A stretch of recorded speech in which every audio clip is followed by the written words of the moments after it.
Good afternoon, nearly evening. My name is Ware Harmon. I'm the Executive Director of Town Hall Seattle. On behalf of our staff here and our friends at Elliott Bay Books, it's a pleasure to welcome you to tonight's presentation featuring Leah Thomas and Hannah Wilson. As we get underway, I want to acknowledge that our institution stands on the unceded traditional territory of the Coast Salish people, and particularly the Duwamish. We thank them for our continuing use of the natural resources of their ancestral homeland. We're very glad that you're joining us tonight, in this virtual program, which will run around 60 minutes, including Q&A. You can submit your questions for the Q&A portion by entering meet.ps/Thomas or scanning the QR code right now on screen with your smartphone. Also, the link will be in the chat any second now, and you can submit your question whenever you feel like it. Pro tip, the earlier you get a question in, the smoother our transition to the Q&A goes. So we'll try to get to as many as possible once we get there. And as a reminder, if you want to view the program using closed captions, please click the CC button in the bottom right corner of the player. Town Hall's adding new events and podcasts every day. Upcoming environmental discussions include Dar Jamal in conversation with Lila June Johnston and other Indigenous leaders at the Center of Climate Adaptation and Activism. Later, Liz Carlisle, Latrice Tatsy, and Hillel Echohawk will discuss regenerative farming. Meanwhile, tomorrow night, political philosopher Francis Fukuyama will lock eyes with Eric Liu to discuss the current crisis of classical liberalism. Looking beyond, you'll find appearances by Mimi Gardner-Gates, David Duchovny, Ibram X. Kendi, Michael Pollan, and after 14 years as artistic director of our town music series, Joshua Roman's final program on the 7th, I think it's the 7th, pretty sure it's the 7th of June, which he's calling a Cellobration. Visit our website to see if screens could groan. I'd be hearing a chorus of them right now. At any rate, visit our website to see the full calendar and join our mailing list to stay in touch. Town Hall's work is made possible through your support and the support of our sponsors. As part of our Town Green and Arno G. Matulski Science Lecture series, tonight's event is supported by Microsoft and the Hugh and Jane Ferguson Foundation. But as you probably know by now, since you've probably heard me say it at least once before, Town Hall is underneath it all a member-supported organization. I want to thank all of our members for joining us tonight. If you share their belief that our community is energized and empowered when we consider questions of politics, science, and culture, perhaps you'll consider supporting us by becoming a member yourself. And finally, tonight's program will truly only set the stage for a fascinating topic, and the best way to go deeper is to purchase your own copy of Leah Thomas's new book, The Intersectional Environmentalist. Use the link in the chat below to buy from our friends at the Elliott Bay Books. And with that, Leah Thomas is an environmental activist and eco-communicator based in Southern California. She's passionate about exploring the relationship between social justice and environmentalism, and was the first to define the term intersectional environmentalism. She's the founder of @GreenGirlLeah and the Intersectional Environmentalist platform. Her articles on the topic have appeared in Vogue, Elle, The Good Trade, and Youth to the People, and she's been featured in Harper's Bazaar, W Magazine, Goop, BuzzFeed, and numerous podcasts. She has a BS in Environmental Science and Policy from Chapman University and worked for the National Park Service and Patagonia headquarters before pursuing activism full-time. Hannah Wilson is a farm manager at Yes Farm with the Black Farmers Collective and co-chair of the Environmental Justice Committee for the City of Seattle. In 2019, they graduated from the University of Washington with a BS in Environmental Science and Resource Management and a minor in Geography. As a queer, disabled, deaf, and Black non-binary person, their intersectional identity informs the way they walk through the world and the work they do. They've committed their life's work to food sovereignty and Black liberation, organizing to build community, grow food, and heal our relationships to the land and each other. Hannah and Leah are here tonight to discuss Leah's new book, The Intersectional Environmentalist: How to Dismantle Systems of Oppression to Protect People and Planet. Please join me in welcoming Hannah Wilson and Leah Thomas.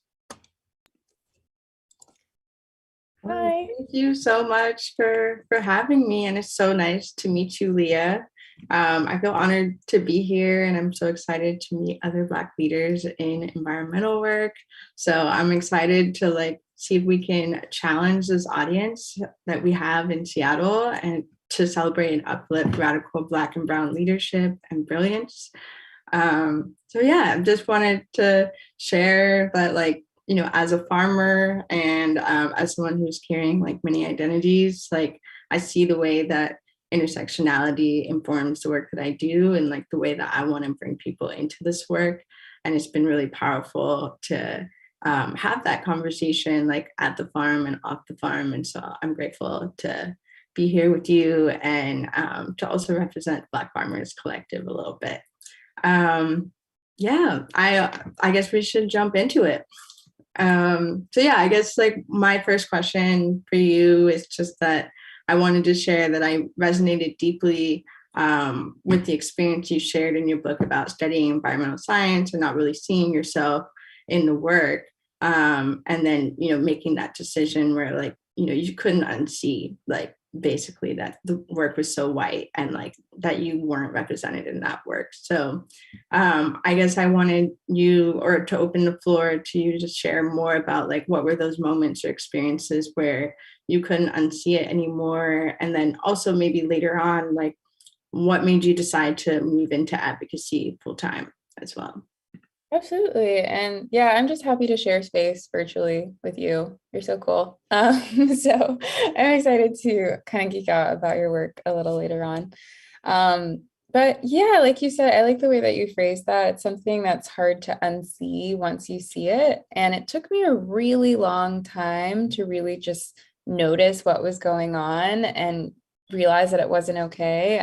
So I studied environmental science at a predominantly white institution, and I was the only Black student in my class. And when I started studying environmental science, it was kind of the beginning stages of the Black Lives Matter movement, or when you saw that hashtag start on Twitter, and people talking a lot about social justice. And the Ferguson uprisings were also happening at that time, really close to my house.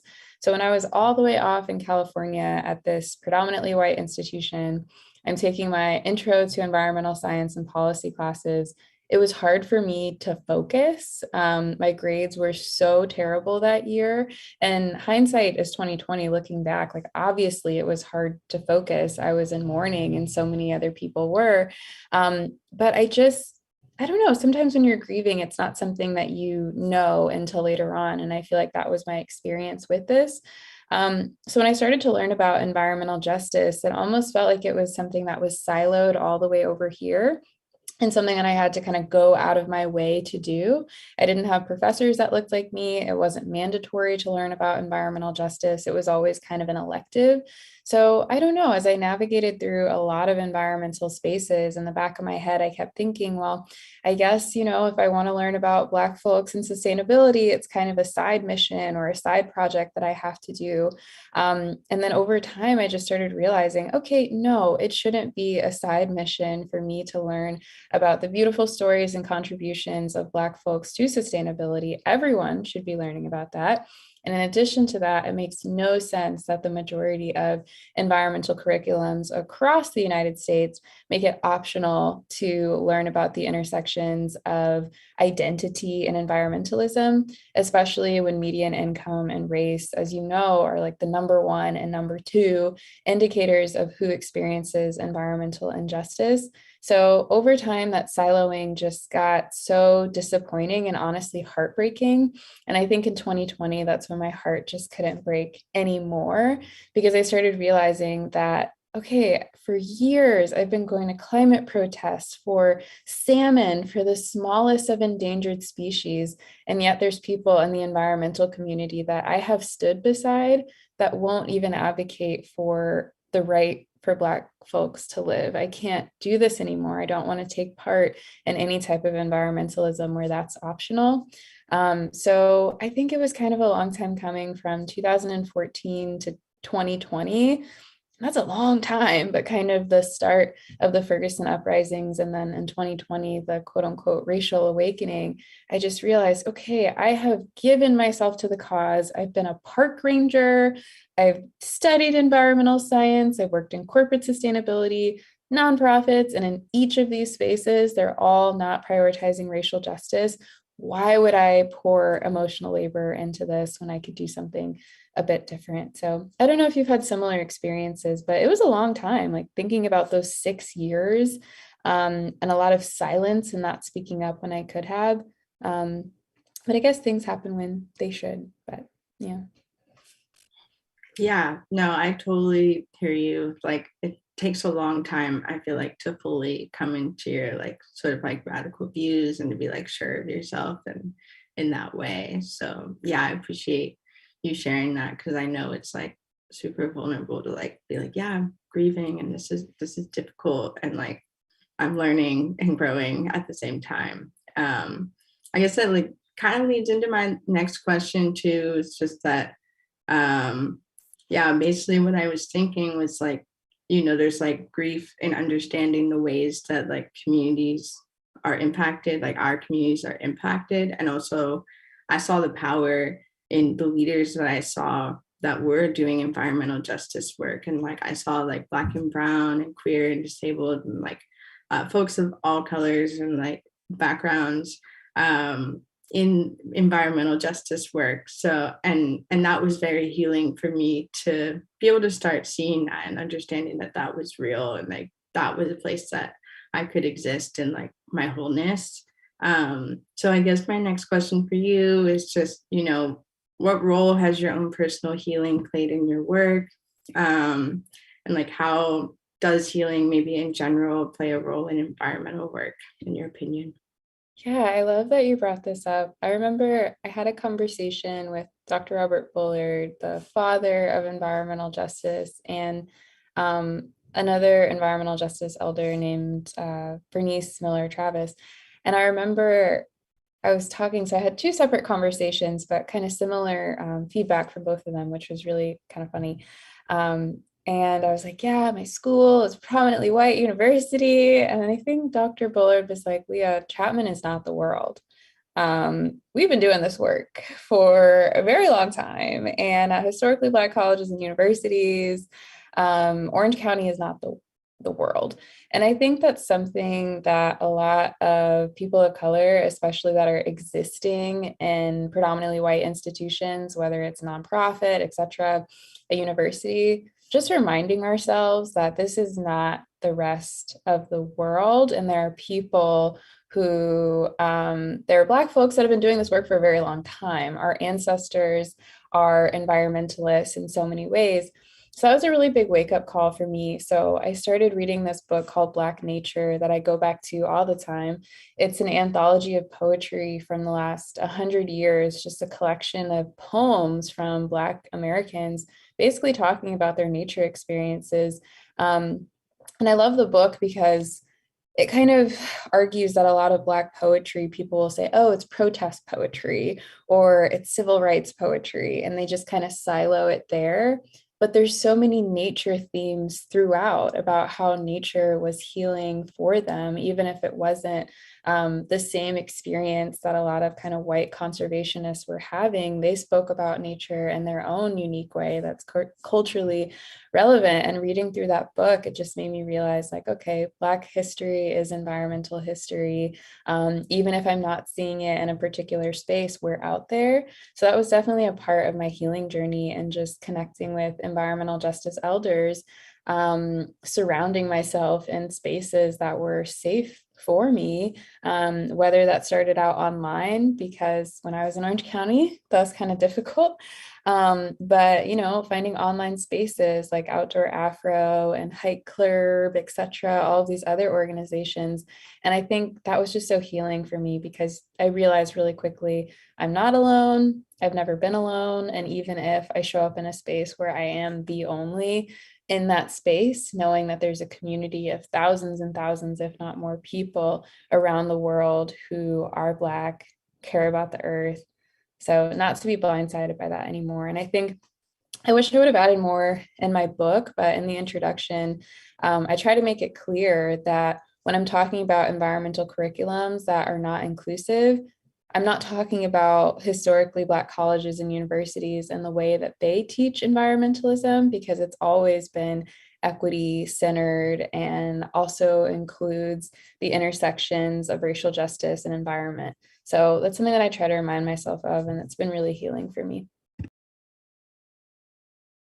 Yeah, thank you for sharing. I feel like, yeah, that definitely resonates. And I feel like one thing in particular that always stands out to me when I'm thinking about like Black farmers too, is just how like, you know, Black folks were like brought over here because we were like great farmers, like had all this knowledge of like how to steward the land, and like we were like brought over because of our brilliance, and like, and then we continue to you know, build power off of like the way that we steward the land and like are on it, and like, and people recognize that like it's not just that like we're like helpless or like don't know how to do this work and need to learn. It's that it's powerful when we do it. And I think that that message, once I learned that, was like really beautiful. So yeah, I think it's really cool that you were able to like connect with elders and like really just see the ways that like we've been out here doing this work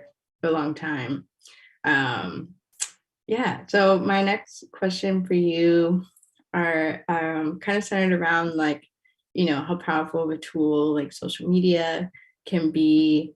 You know, how do you see social media being a tool to bring people into grassroots movements, maybe in contrast to like being more performative, or having it be kind of like a stopping point where people are like, oh, I've done enough here, and like, that's all I need to do.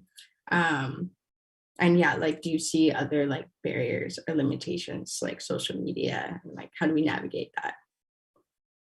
Yeah, this is a really great question and very complex as well. Because I don't know, that's something I also want to dive into. Like, I kind of want to write something about performative activism and like how someone can accurately assess whether something is performative, because sometimes I'll see people be like, that person posted this, but they don't care. It's like, how do you know? But sometimes it is performative, and that is something to talk about. But I think for me, the benefits of social media for education specifically, I didn't know that would happen, especially on a platform that's mostly supposed to be about like sharing pictures of your dog and talking about what you're doing. But during the summer of 2020, when everyone was just kind of inside during the early stages of the pandemic, it was almost this infographic explosion where people suddenly wanted to learn about a variety of topics, and especially how they intersected with racial justice. And because of that, intersectional environmentalism, climate justice, environmental racism, there was just kind of this thirst for knowledge, which was really interesting.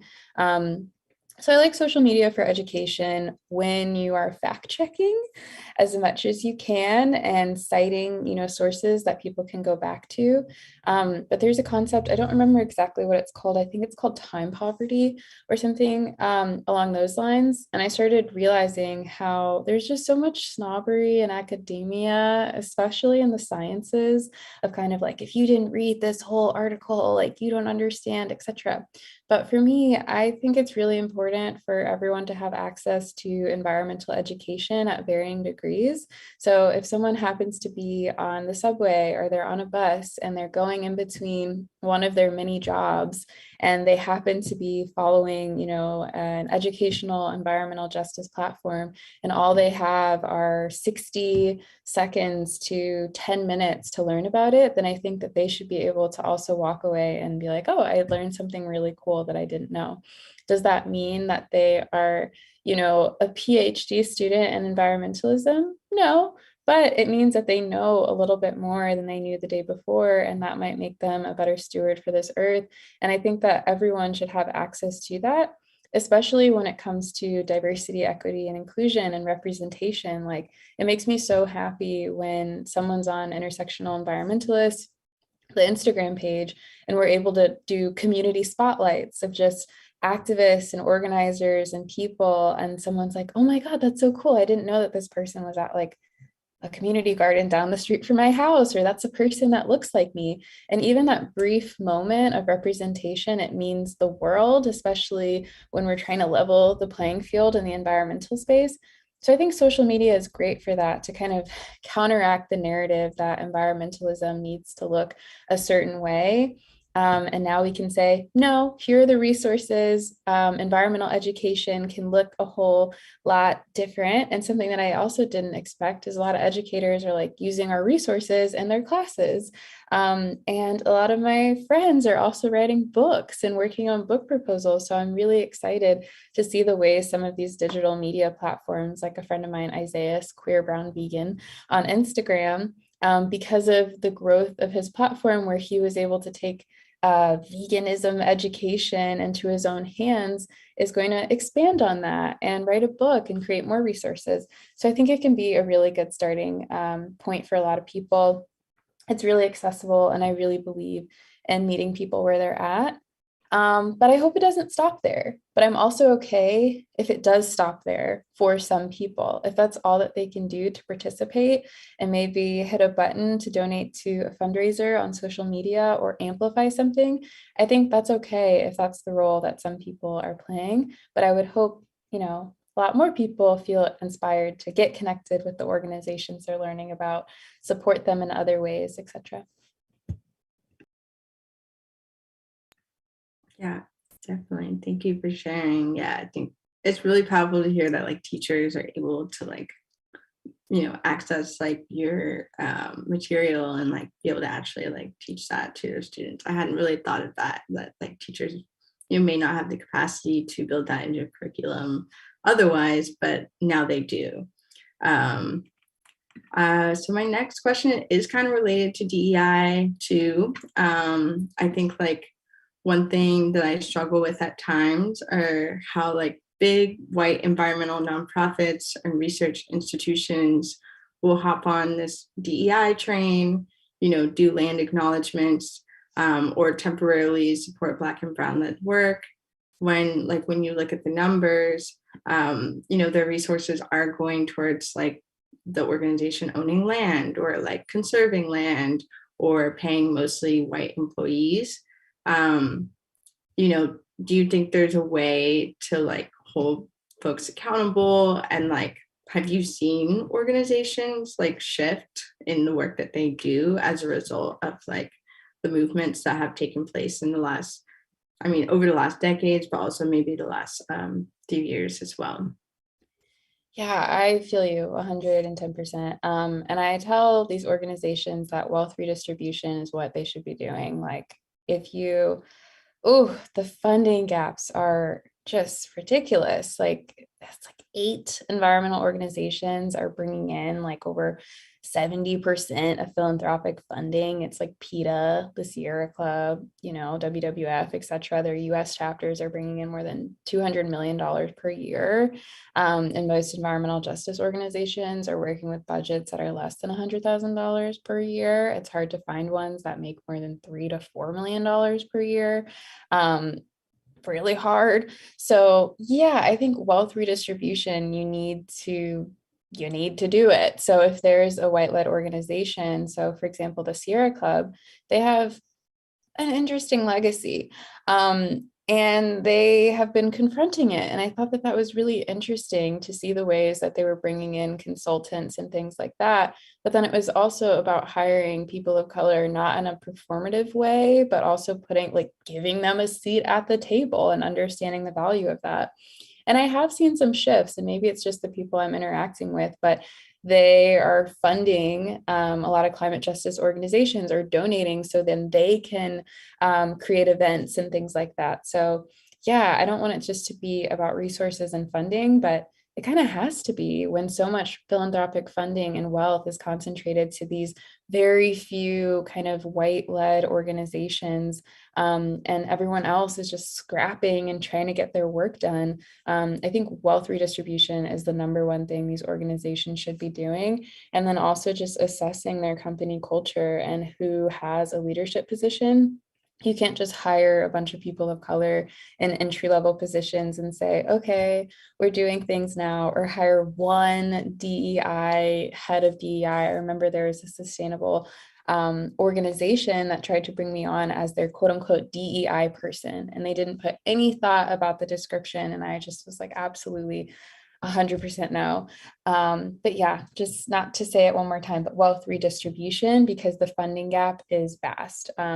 The Solutions Project did a study that Black-led organizations receive less than 2% of that funding in the environmental space. So there's a lot we need to do, because something that I want these organizations to understand is that people of color, we are the bearers of our own solutions. We know what needs to be done in our communities, but sometimes what we lack is amplification, resources, and support. It's not that we need saviors, it's just that we need resources. And it gets really difficult when so many organizations are competing for the same grants in ways that these like big green organizations don't have to do.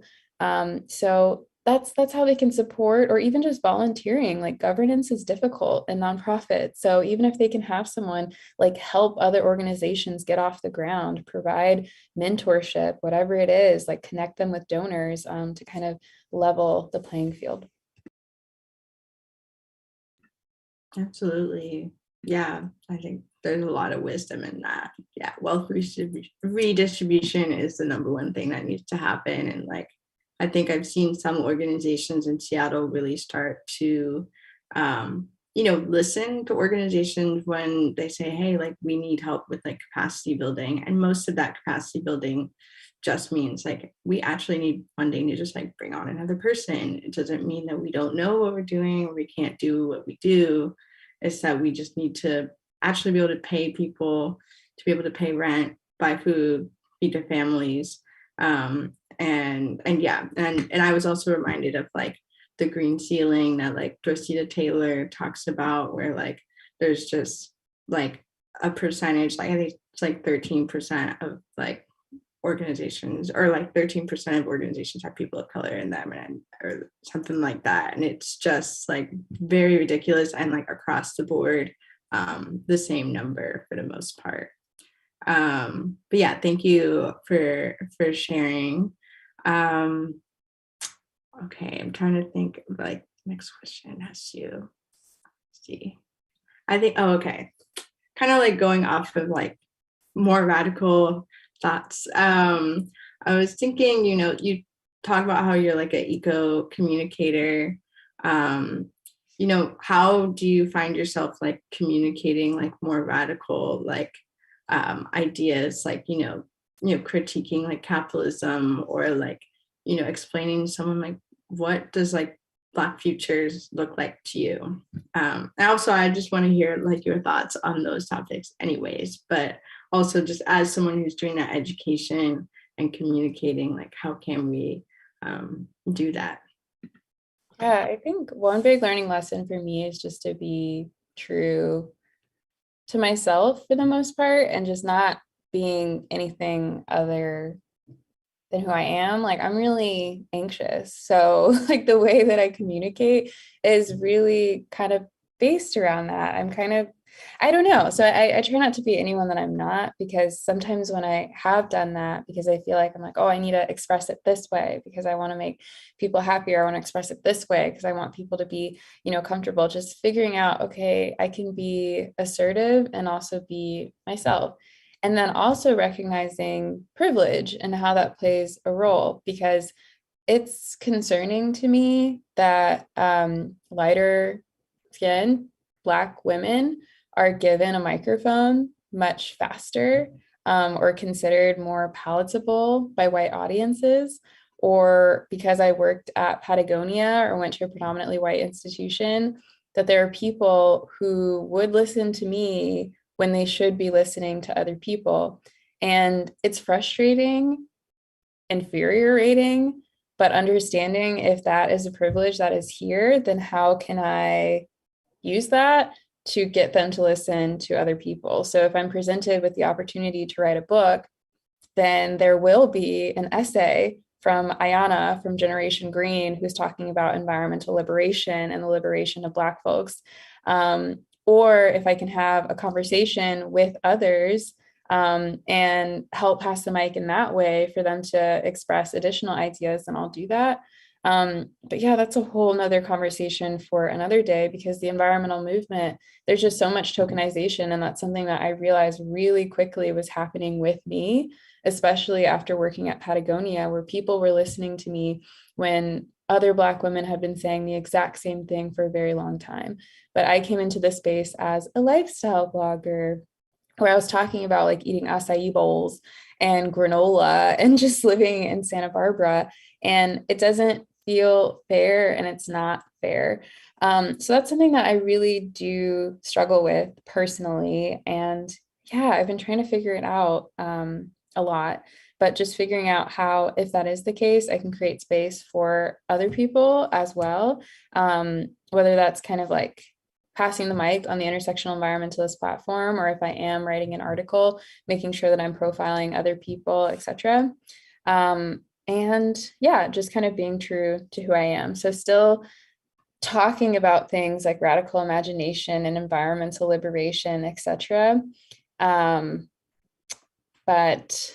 I don't know, trying to be true to myself at the same time. I don't know if that's something that you have struggled with at all, because then sometimes I'm like, okay, if people are listening to me, then I need to be like even more radical. I want to make, people proud. I want to share absolutely everything. But then other times I'm like, okay, well, I don't want to pretend, because if I'm not being genuine, then I think people would be able to sniff that out too. So I don't know. I feel like just speaking from the heart has been something that has really helped me, because I don't know what I'm like. There's nothing controversial about asking for people to have clean air and clean water. So I try to find ways to just meet different people where they're at and just get that message to them. And then hopefully they'll take it one step further, because what I'm talking about the basics. I'm talking about clean air, clean water, environmental racism 101. And I hope that maybe after they learn that, they'll dive even deeper. But figuring out, okay, maybe that is my role, even though I want it to be a little bit more, but maybe I am like an environmental justice 101 person. And there might be people who want me to be more than that. There might be people who want me to be less. And I think it'll naturally evolve over time, but it is something that I struggle with. Yeah, that's real. I mean, I appreciate you like bringing up the conversation of like colorism, and like I definitely see that in Seattle, just it being like a super white city. People definitely, I think like because I have like an environmental science degree and like can have studied like tech stuff, I think that is like very palatable to the white community. But at the end of the day, like I also, didn't necessarily like grow up around Black community, and I'm like starting to like build that community for myself. And like you said, like being authentic and just being real has been the way that I have been able to build that community, and to like be able to show up authentically and like build real relationships with people. And every time that I've strayed away from that, it has not really gone the way that I wanted to go, or it's caused me to sacrifice a part of myself and hide parts of myself. So I definitely hear that, and like am trying to always challenge like the ways that I'm showing up to work, and like, how can I make sure that like my farm crew is getting all the opportunities that are coming our way as an organization, and like how am I like collaborating with all these other Black organizations in Seattle as well, and like am I prioritizing them, or am I prioritizing maybe like having a platform or like getting grants and stuff like that. And like it's a juggle, because we need to try and like get resources and like redistribute it, but yeah, it's a fine line to walk. So I'm sure you understand that, and like my boss and I talk about that a lot, just like how if you can navigate the system and like be successful, like is that actually like what we want to be doing? Like I think what we want to do is navigate outside of it with our community.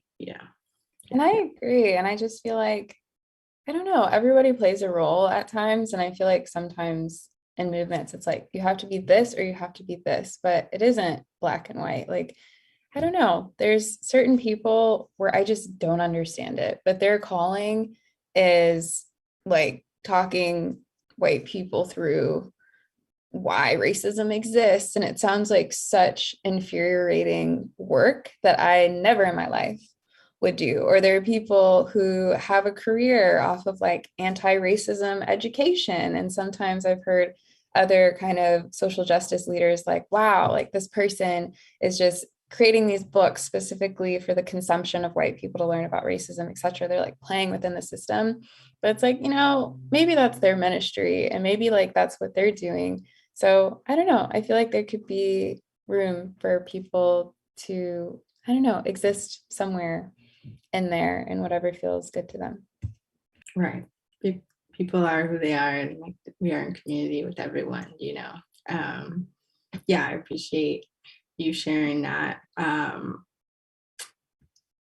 Okay, one other question I have too is, like, what are the ways that you see like intersectional environmentalism as being tied into abolition? Like, what do you see in the future when it comes to intersectional environmentalism? Oh, this is a big question. um, I don't know. I don't know. So I guess one thing when okay, so I really wish maybe one day I'll write another book. But I've been learning a lot about radical imagination and things like that. And the first book that I wrote is all about like dismantling systems of oppression, understanding those systems, understanding the oppression, the oppressor, things like that. But I don't know. I think that is really important to do, but I'm not sure if this is really answering your question. But I don't know. I feel like I want 20% of my energy to go towards like understanding those systems, etc. And then like 80% of it also to be rooted in just imagining the possibilities of the future and what a safer and healthier environment looks like for Black folks. I don't know, because I feel like we also deserve to have joy. And I've just been diving into things like Afrofuturism and thinking about environmental liberation. And I don't know, that just motivates me in ways that I didn't even know was possible. Like I have joy this year because I'm thinking about radical imagination and all those sorts of things. And I want other people to have that as well. So I know it's not directly answering your question, but I guess it's kind of what I've been focusing on lately. And I am kind of seeing a shift in the movement where a lot of people are doing that as well. Because there's a lot of fatigue that goes into kind of dismantling unjust systems. And it takes time and there's a lot of wins along the way. But I think we can do that while also radically imagining a better future. And that feels really sustainable as well and joyful.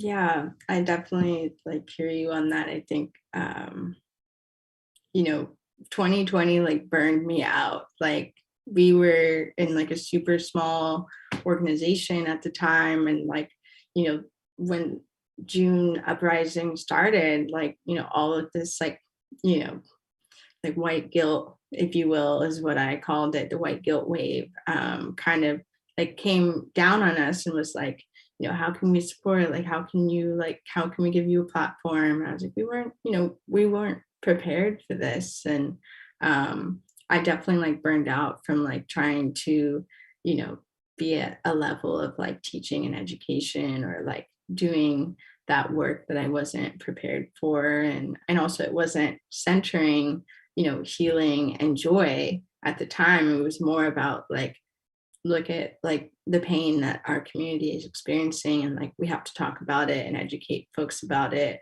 And it was very exhausting. And I think that like I've seen more recently in the last couple of years, like after that, was that because I burned out, I had to slow down. I had to think about like, how am I going to center healing and joy in the work that we do, so that also not just me, but also like everyone that I work with, we can all give each other grace, and we can all show up in the way that we're able to show up. Like we can say, hey, like this meeting just doesn't work for me today. I'm exhausted. Like, let's move it to a different time. And there's way more examples of that. But I think that just being able to move at a pace that, like you said, is more sustainable, and creating, moments of like learning and knowing that are centering like celebration and joy. It's not like institutionalized in that way, like that we can have a party and we can also learn about like farming and cooking and like doing all these things.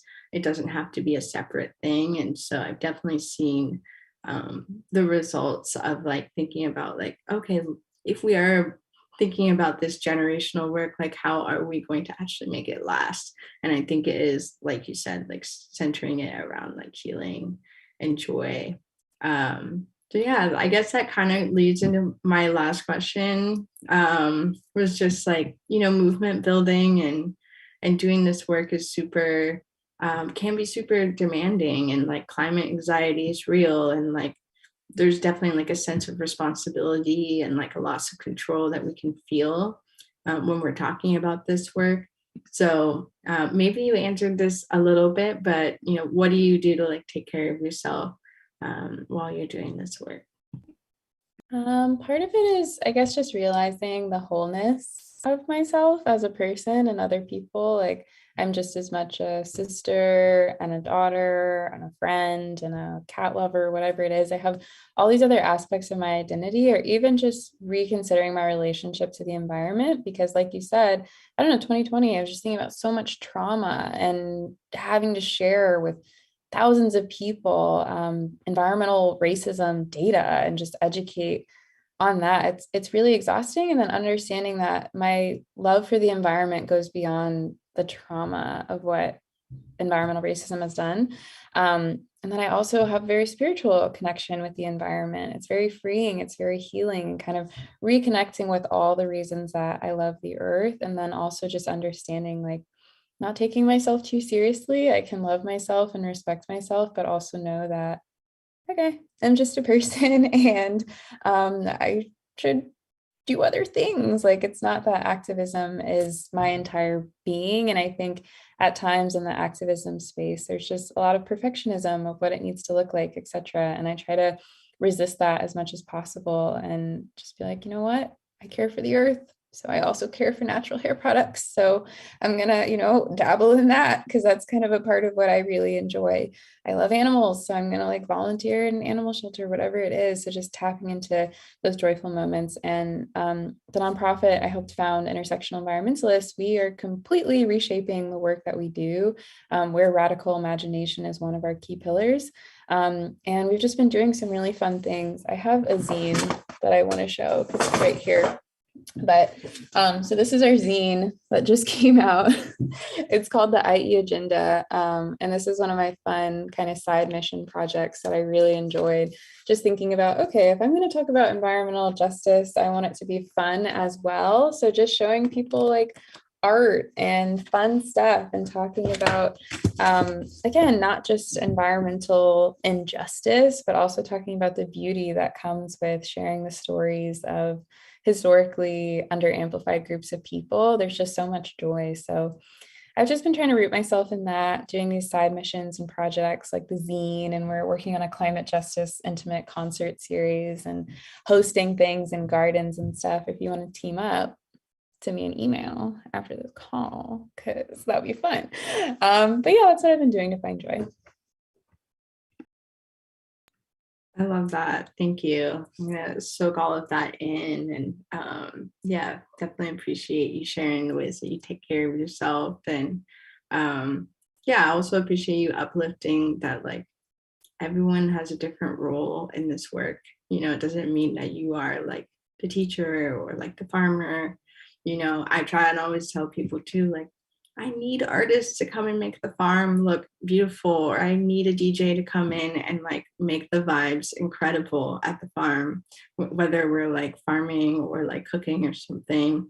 I need chefs, like I need someone, who's doing similar work as you, is like making sure that people are being reached through social media and like other mediums as well. And just trying to like show kids too is probably like my favorite part of the work, is just being like, hey, like, yes, you see me as a farmer, but like if you're an artist, like please go draw something on the water tank over there. That's just as important as the next thing. And yeah, I'm just also glad that you are like making sure that you are being many facets of yourself and not just the advocate in many ways. So it's a hard balance at times, for sure. I think now it's time to go into Q&A. We have a couple questions so far. One of the questions is like, what has been the most helpful thing you've picked up that you could share with someone trying to start in this field? I think the most helpful thing is that usually there are people who are on it. And kind of figuring out who they are, just so you're not repeating any work, and then sometimes there's not. And if that's the case, then maybe starting something, but kind of looking up what climate justice organizations or environmental organizations exist in your area. There's just so much that you don't know. There's so much that's underreported. Even living in Santa Barbara, I had no idea until I was just on Instagram scrolling one day that there was an energy plant that was trying to be built like right next to an elementary school that had a primarily Latinx population. There's so many things that a lot of people don't know. It's just kind of happening in their backyard, but there were climate justice organizations that were trying to fight it. So just getting really familiar with what's going on locally. I'm a really big proponent for local activism, local organizing, etc. I think it's a lot more fulfilling at times, and sometimes you can get more done because bureaucracy is really slow. The federal government, I don't have a lot of hope, even though I'm sure there's hope there, but really getting involved locally. So figure out who your local farmers are. How can you support your local economy? Figure out who local artisans are that are tie-dyeing and dyeing shirts and repairing them and mending them and kind of supporting them. Because that's one of the best ways to be sustainable, is just supporting your local artisans and local economy and local farmers and things like that. Well, thank you. Another question is, what has been the most challenging thing you've encountered on the job, and how did that fuel your passion? I would say, there's like 6 years of people at the most prominent environmental organizations saying in different expressions that, racial justice is not a part of their work, or that it's something that can come later. And that's why I gravitate towards like intersectional feminism, intersectional movements in general. This is nothing new. Like, this has been happening, for example, in like the women's movement back in the day, very similar. And that's why intersectional feminism exists, because people are like, well, the liberation of women of color can come next after maybe we have women's rights, but they're specifically talking about, white women. So that happens in the environmental space a lot. Like, oh, maybe after we solve the climate crisis of the future, maybe we can focus on the present and people of color who are suffering in the present.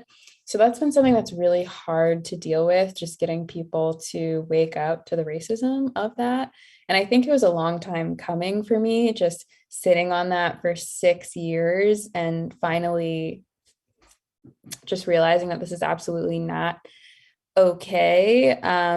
But yeah, that's probably the most difficult thing. There are a lot of people who think that racial justice, or talking about things like Eco Ableism or whatever it is, they think that like complicates the matter, which is so disrespectful in my opinion, because they're completely fine with saving people if it's their people, because they're focusing on the future, because they want to save like their white grandchildren or their white children or whatever generation of people in the future. So they are thinking about, their futures, but thinking about the reality for a lot of people is something that just doesn't cross their mind. So yeah, that's probably the most difficult part of my work, just realizing that there are a lot of environmentalists who would rather advocate for the protection of a blade of grass than Black and Indigenous peoples. And it just doesn't work for me.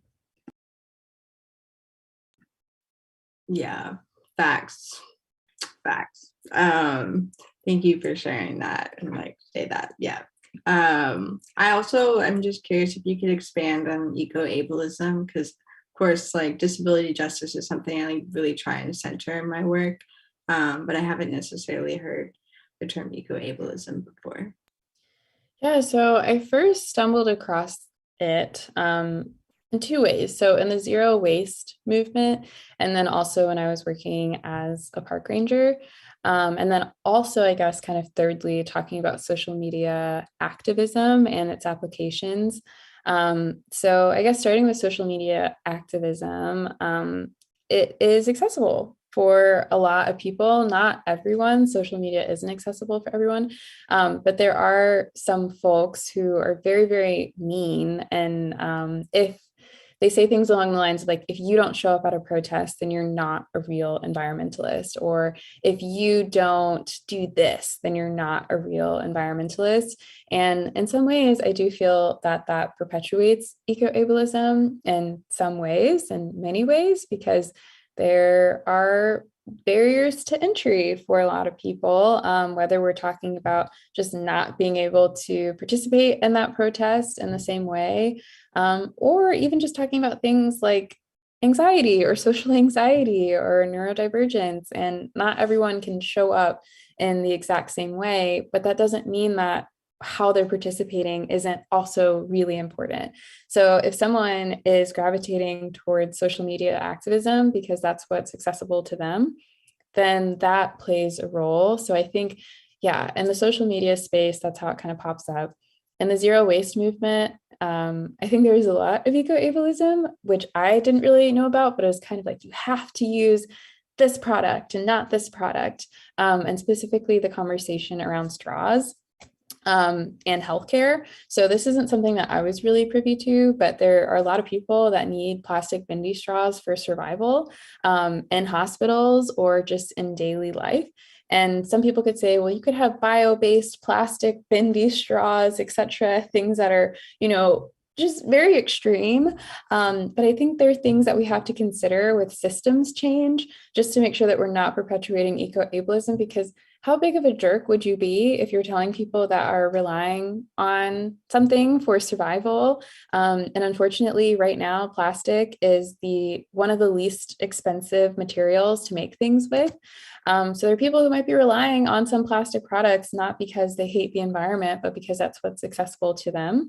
So obviously we need systems change, like if hospitals decided to invest in bio-based plastic straws, if that becomes the norm, if the price point is more accessible, et cetera, then we could combat it. But there's a lot of shaming that was going on in the zero waste space, kind of telling people you have to use glass products, you have to use these sorts of things. And I think eco-ableism was kind of perpetuated there.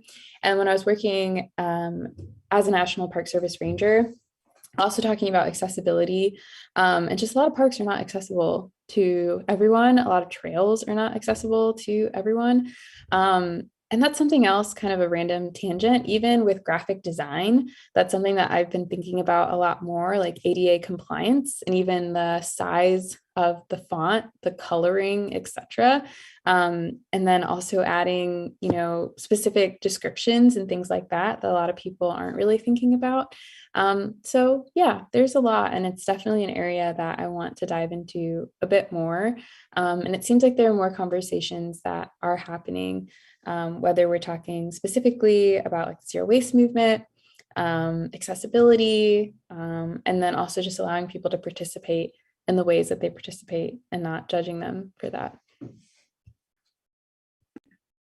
Yeah, absolutely. Thank you for speaking on that. I think that's like a huge issue, and like it kind of perpetuates that idea also that like, sustainability and like system change is like an individual problem as well. Like I'm like, just not like that one person's need or access needs, one responsibility to solve the climate crisis. Like it is, corporations, governments, like all these entities that are like really like actually the problem.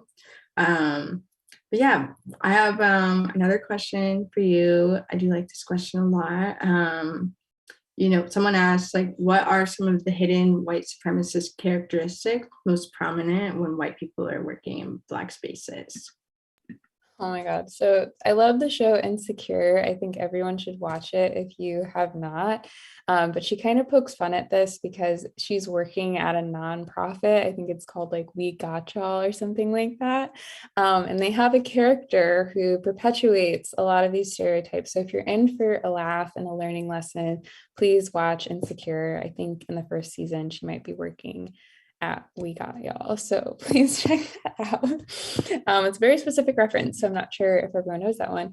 But I think, yeah, the saviorism trope comes in a lot of different spaces, especially conservation in particular, because I was talking to a Kenyan conservationist the other day, and there's a lot of context that's missing. So someone might come into this space and go like, oh, the environment is so terrible throughout, Africa and all of these things and endangered animals, but then they're missing the context about colonization and the extraction of resources and the trade and the just total dismantling of a lot of like governments and things like that. So they come in as saviors, even though, like I said earlier, many of these communities are the bearers of their own solutions, and it's not, indigenous or traditional knowledge that is leading to the current predicaments that a lot of people are facing, but the extraction and colonization and colonialism is leading to that. So I think having that context is really important. And then I think another thing is, like saviorism, and how just knowing that you're always learning. You're always learning. So even if you're really down and you're cool with the community and you might be working in an environmental justice organization, never speaking for people at all. Not doing that, because you're not there as a savior and you're not doing quote unquote charity work by being there. So I think that's one of the biggest concerns. Or in environmental organizations, if people are trying to increase diversity, equity, and inclusion, kind of treating the people that they hire as tokens or kind of tapping themselves on the back. I remember I was hired at an organization and they were like, well, we have you now.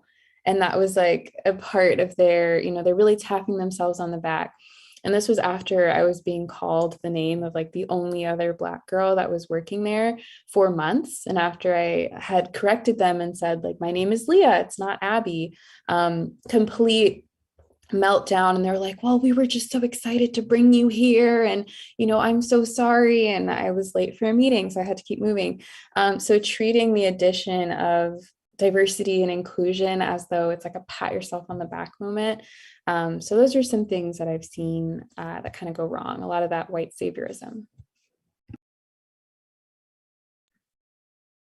Yeah, definitely hear that. And like, I think like building authentic relationships just goes so far too. And like approaching the space not as like, way to add like you said, like a saviorism, like a button to your resume or something that you can just say, oh yeah, I did that, I learned that, and now I'm done. Like now I can move on and like I fixed that problem. Like it should be like more about like, okay, how can I like be in community with the people around me and like listen to them and like treat them as people and like not just treat them as like a project. And so I appreciate you like talking about the white saviorism and how that definitely shows up.